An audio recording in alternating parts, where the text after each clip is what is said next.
Measure the success of not selling their grain, and Dave Town will tell us if the pleasant weather will continue. All that's next on 2 Action News.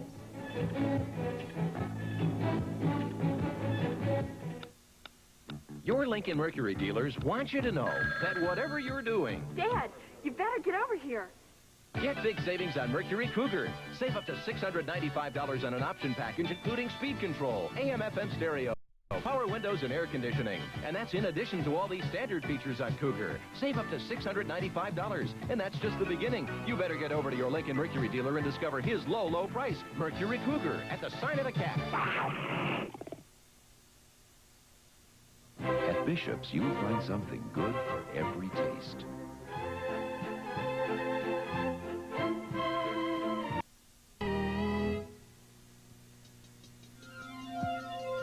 The New Tech Times, a video magazine for the electronic age. In this edition, Oscar the Grouch enters the computer age as Children's Television Workshop develops software. Also, flight simulators, they're multi-million-dollar video games that train pilots. Later, a look at high-tech greeting cards and an introduction to holography.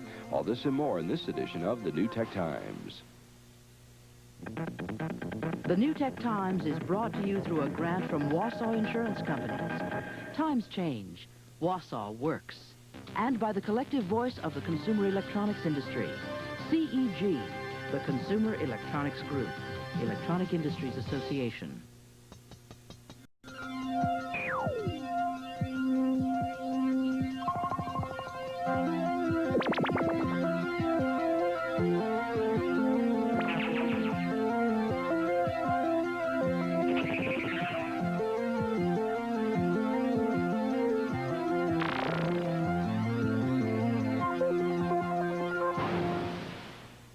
Hello, I'm Nicholas Johnson.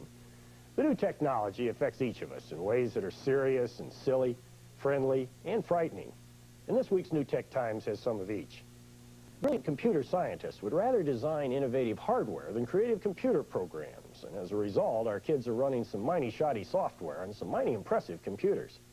Now, that used to be said of television before Joan Gans Cooney gathered diverse professionals together like Dave Connell, who we talked with last week.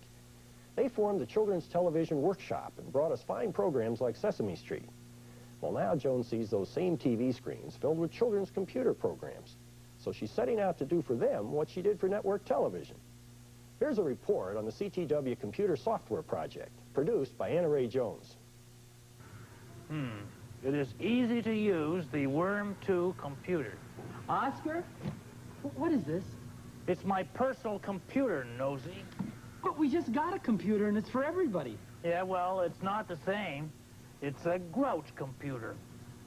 Despite the rantings of such an old, familiar curmudgeon as Oscar, you'll find nothing user grouchy about these computers or their software. This is the Kids Computer Club of the Children's Television Workshop, and these children are active participants in the workshop's unique approach to developing high-quality educational software. The software division of the Children's Television Workshop is a little group of people that are part of CTW whose job is to produce educational and entertaining software for children and to make it generally available.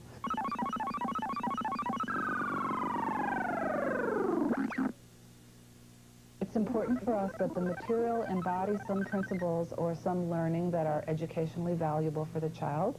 It's important that the child easily and flexibly can accomplish the task that the software presents to him, whether it's playing a game, whether it's doing a particular kind of activity. The child must be able to master the interaction with the computer. It flows too fast.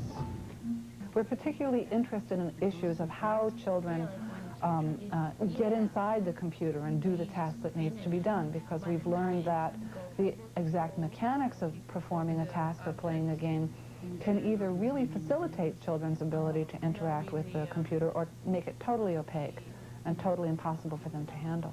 A preschool child might be already exposed to what goes on in a zoo.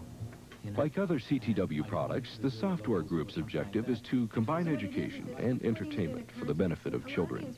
There are no singular software superstars here, just a very dedicated group of teachers, researchers, and child education specialists. They're not in cages, they're not, maybe what more, In natural they're environment. natural habitats. Sure. We have, of course, the programmer who writes the code, but we also have an artist and researchers, creative people, educators, musicians. So we have a whole range of expertise really working on one product. Who knows, somebody might not even know about a gorilla.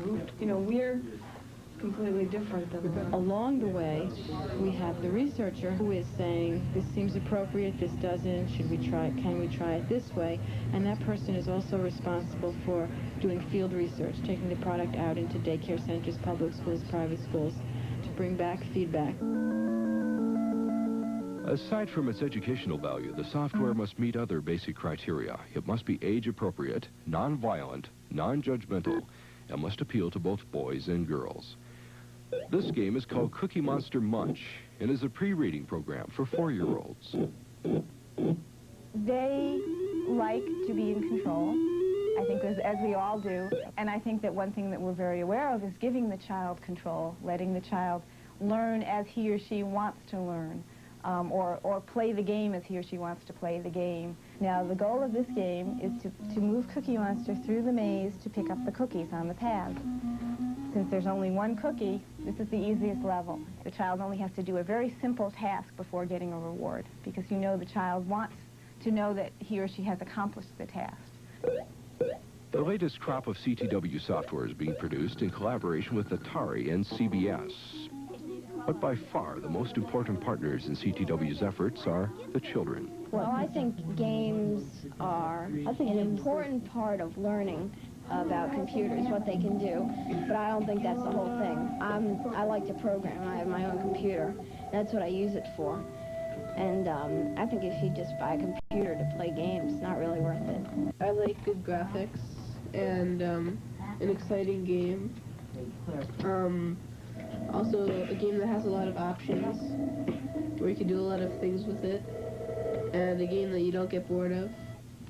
The club is conducted by researcher Harold Bird. It tests games that emphasize multi-level strategies and cooperation. Okay, Wani, what do you think of the game of tag? You have to think very fast in this game. You have to think fast. Is that good or bad? Well, you think too fast. You have to think too fast, so it's pretty bad. So we need to do something to slow it down for most people then. It's a frequent complaint from parents and educators that there's very little good software on the market for kids, and that manufacturers aren't often sensitive to a child's educational needs. With their standards and methods, CTW's growing presence in the industry promises to raise the level of children's software. Of course, computer games teach. As I used to say of television, all TV is educational. The only question is, what is it teaching? Now, much of the teaching and other computer activity has been spurred on by the military.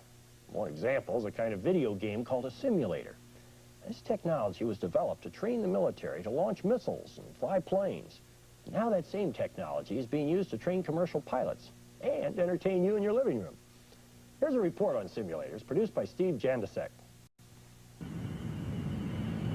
As technology in society becomes more complex, so does the problem of training those who must use it.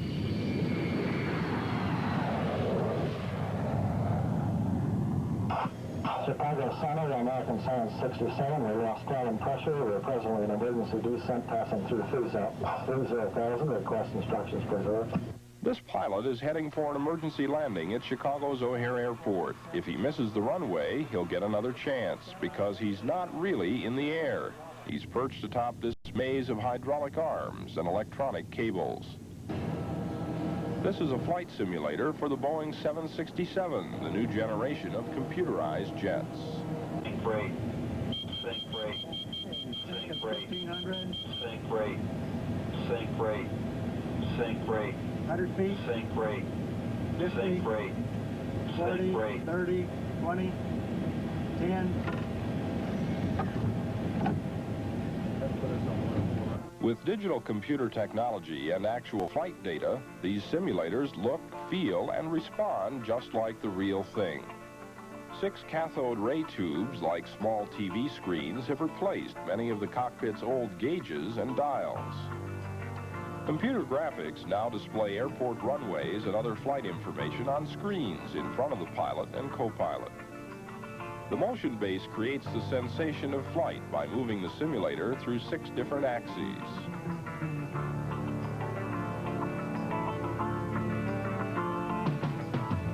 It could be said that this is the ultimate video game.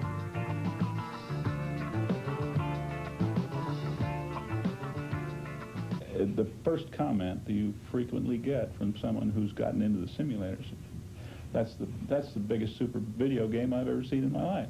And ever since the first person ever said that, you know, we've tried to figure out how to make little green men come up on the windows. Select the box. Okay. We have a fire engine number two. All right. But it's more than just a game for the American Airlines pilots who use the simulator to learn to handle emergency situations safely, many of which cannot be practiced in flight. 50, 40, 30, 20, 10. Nice touchdown. We're trying to remind the pilot constantly that he is really in a semi-real atmosphere. What he does in that cockpit is going to reflect essentially and eventually on what he does in the actual aircraft. So every cue that you can put in there that makes it seem more realistic is important. Flight simulation training is also available for helicopter pilots. From a position behind the training pilot, an instructor can program over 250 different flight failures. Okay, Captain, it looks like you've lost an engine, and it looks like engine number one. Engine number one, fuel valve lights on, and engine one, fuel pressure lights on. Okay, maintain control of the aircraft first. Lights out, bus feeds open. Fuel valve is closed. All instruments that are operating are in the green. Engine failure checklist is complete. Aircraft and helicopter simulators are so real that pilots can earn flight credits for time spent in one. Almost any airport in the world can be accurately displayed visually under every possible kind of weather condition.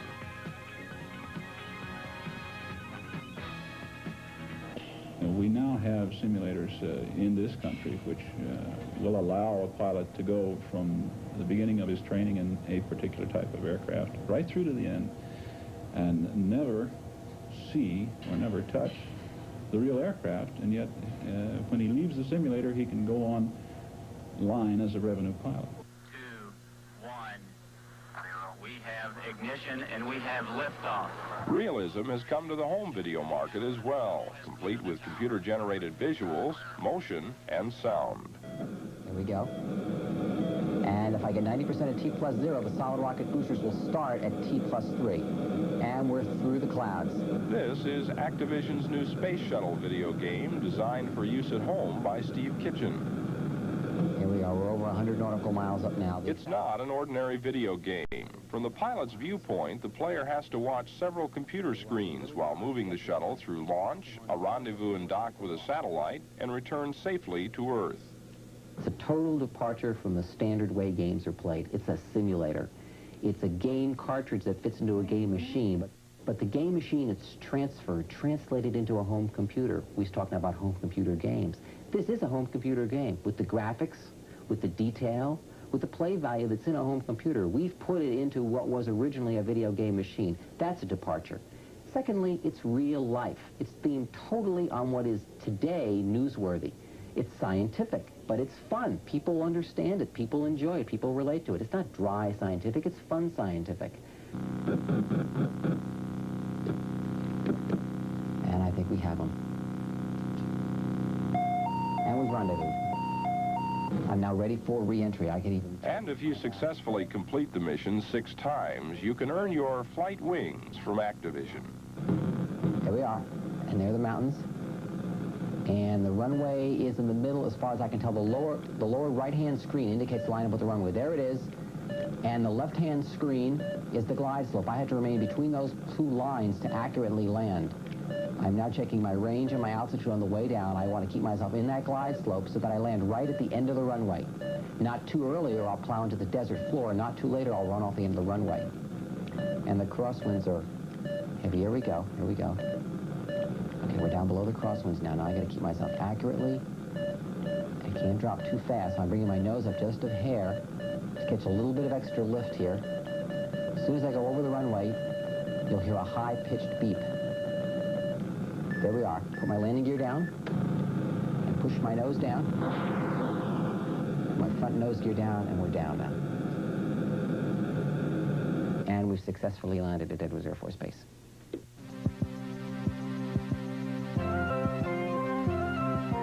If you have story ideas or comments, send them to the New Tech Times, 821 University Avenue, Madison, Wisconsin, 53706. Or just call the source or CompuServe.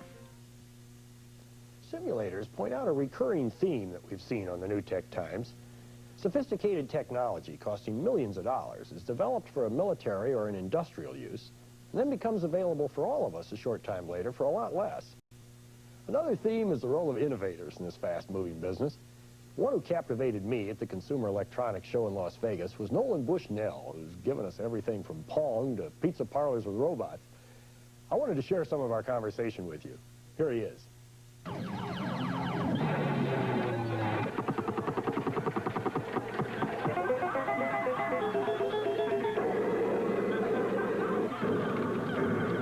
Would you like to pay less for a new video game?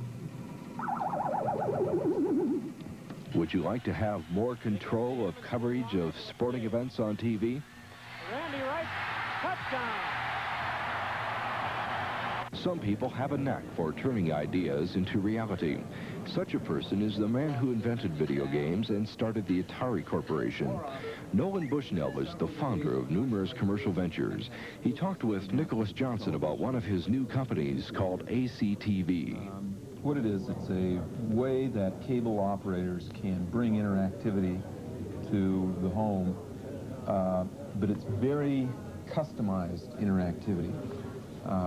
It's a microprocessor. You have a button, or 4 buttons on a box that you hold in your hand, and the television asks you questions. And it gives you so much power in your home to become an editor. As an example, if you're watching a football game, you may wish to watch the game from the end zone, or watch the end as opposed to the quarterback, or watch various other things. So instead I don't understand how you can do that. I mean, if they have someone at the game, if there's some editor there, and okay, what we do is we multiplex 4 channels and give you the power rather than giving it to some editor. You have the screen, and the screen's like this, and then on the side are the 3 pictures that you're not seeing, and you push any one of the buttons and it pulls it in. Bushnell's trying to increase your options for TV viewing through live coverage and packaged video games.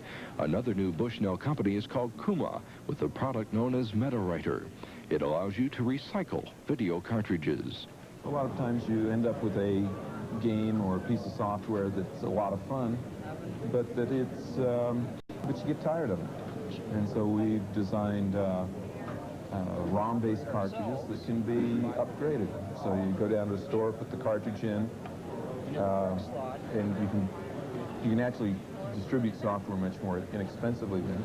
And so for a few dollars, you can change that program and take it back and have a new game or a new software piece. Bushnell is into everything from software to pizza parlors, but his big project now is robotics. He says his company called Androbot is backlogged with orders for electronic servants. I just know that robots are going to be the biggest thing since canned beer and sliced bread. I just know it. And, you know, and I'll wager you right now that the robot is going to be one of the strongest items on the Christmas list of every 12-year-old in America in 1984, September. That soon? Yeah. Number 1. And I'll bet you money on it. Nolan Bushnell, a visionary with a lot of irons in the fiery, fast-changing world of new technology. There are, of course, many electronics innovations for which Nolan Bushnell is not responsible. Take laser beams, for example. The laser is a little beam of light, but with many talents.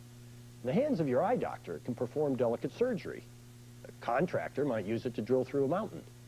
To a telephone company, it's a more efficient way to carry phone messages. And to an artist, laser is the magic wand that creates 3-dimensional artworks called holograms. Here's our report.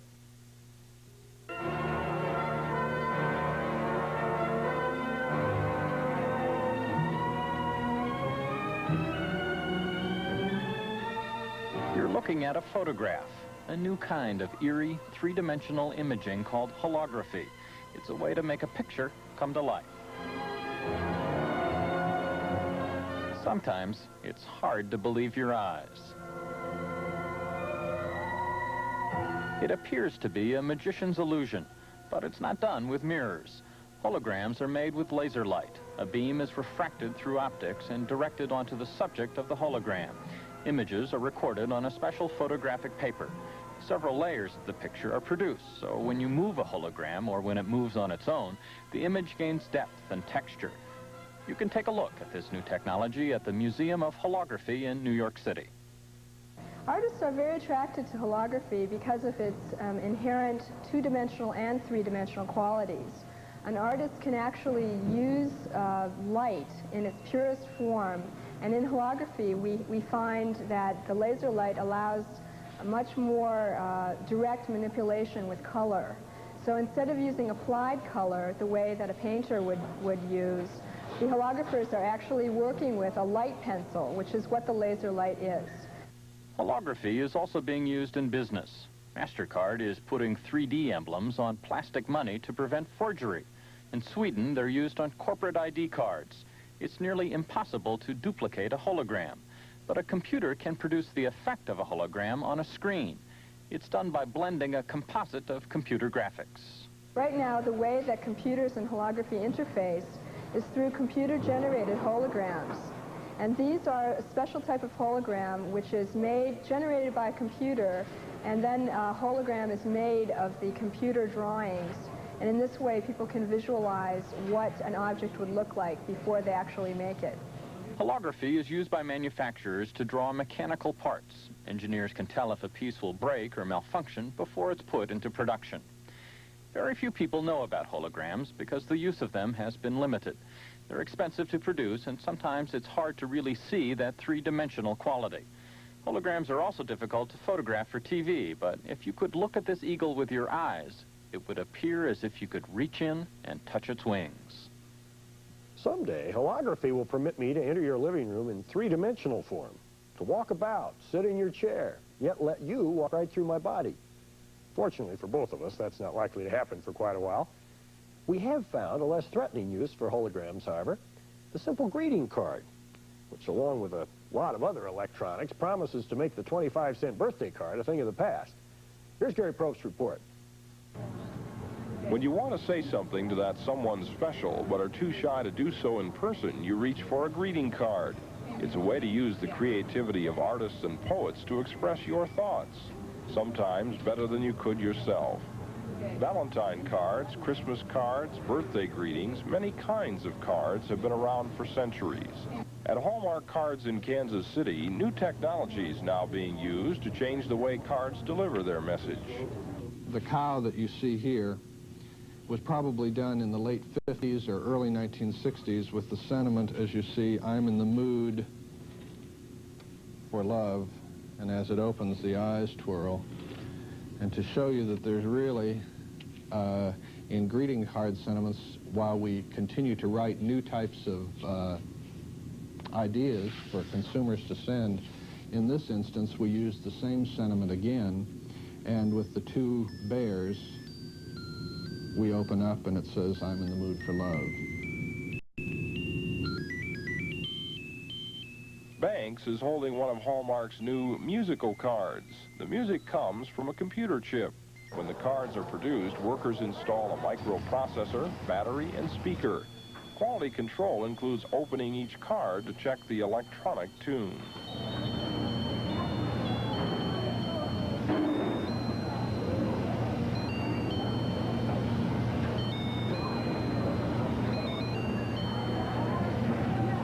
The price of a Hallmark musical card is $7.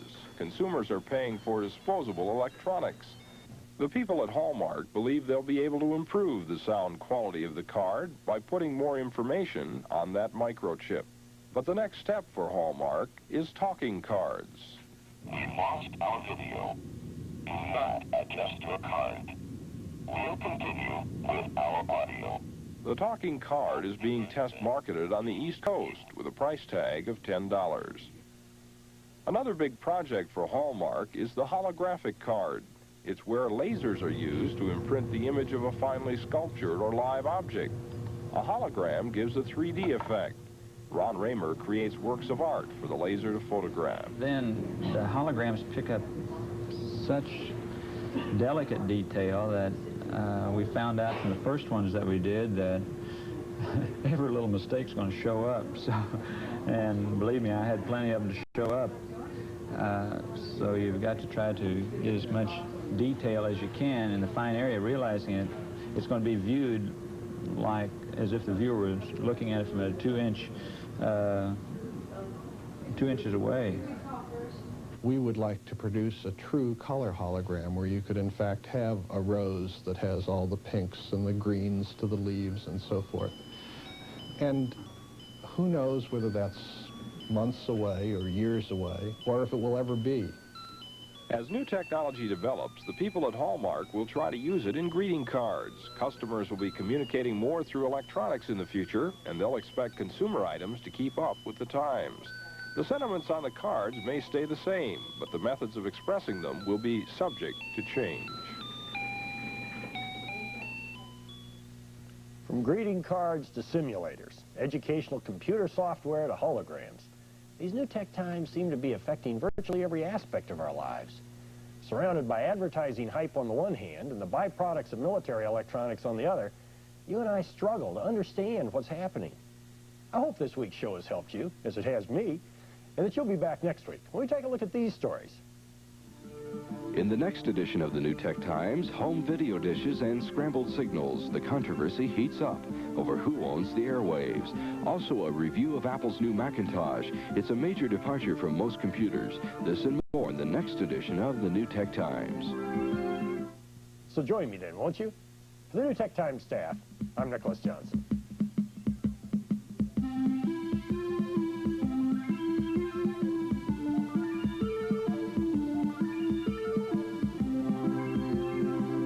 Tonight, Take One examines the battle against childhood asthma. Visit the Marshalltown man who received the gift of sight at the University of Iowa Hospital and recollects about the battleship USS Iowa. Watch Take One tonight at 8.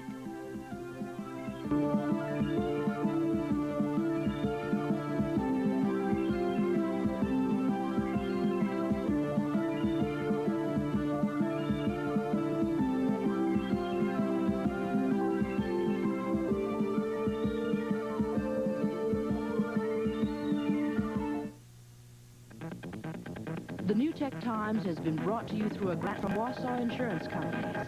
Times change. Wausau works. And by the collective voice of the consumer electronics industry. To move the U.S. Embassy in Israel from Tel Aviv to Jerusalem. I think, in a general way, would be a mistake, a bad move to make. That's the point. And I'm glad to say that the President has kept his head about him in all of this and is staying with that position. And Schultz ridiculed Gary Hart's proposal that all U.S. forces be pulled out of Central America. It's ridiculous. My gosh, this is an area of vital significance to the United States. It's an area where we're on the right side of things, where we are supporting democracy, where we're supporting the rule of law, where there are lots of people who we want to help in their economic development, and we better stick with it. While berating the Democrats' foreign policy positions, Schultz insisted that Washington had no advanced knowledge of a vital power shift which took place yesterday in Honduras. The Armed Forces commander, Gustavo Alvarez, suddenly was forced into exile and a number of his deputies removed. If that's the case, critics are sure to question whether the U.S. ought to have known more about an area so sensitive and often described by Schultz as so vital to U.S. interests. Dennis Trout, ABC News, at the State Department. In Honduras today, there were indications that even if Alvarez's demise did come as a surprise, and despite problems it could create for the U.S. in the region, his departure was greeted by American officials with some relief. That story from Latin American Bureau Chief Ann Garrels. With the head of the armed forces out of a job and out of the country, President Suazo appeared on national television to say democracy in Honduras has been reinforced. General Alvarez and President Suazo had long competed for power. That Suazo won out surprised everyone. But the president had the crucial support of much of the military. They shared his objections to the high-handed way Alvarez ran things. They were offended by his corruption, his meddling in politics, and his apparent tolerance for growing human rights abuses here. President Suazo also had at least the tacit support of the U.S. According to both Honduran and Western sources, the U.S. had also complained about Alvarez's behavior. Though he more than supported U.S. aims in the region, his style was creating problems and